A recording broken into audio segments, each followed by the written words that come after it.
ভাই আমার মারবেন না ভাই, আপনি আমার সবকিছু নিয়ে নেন গে ভাই। ভাই আমি মাপছি আপনার কাছে, প্লিজ আমাকে ক্ষমা করে দাও প্লিজ প্লিজ।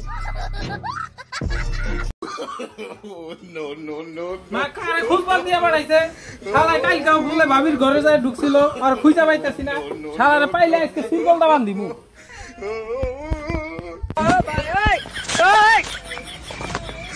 এই তুই নুকা মূর্তি নাগাল খার এসব মা তোর খুঁজতাছে, আজকে নু তোর আজকে বাড়িতে সিলগলটা বাঁধতে তুমি আজকে আমার সবাই কামড়া ধরলো গিরে। হ্যাঁ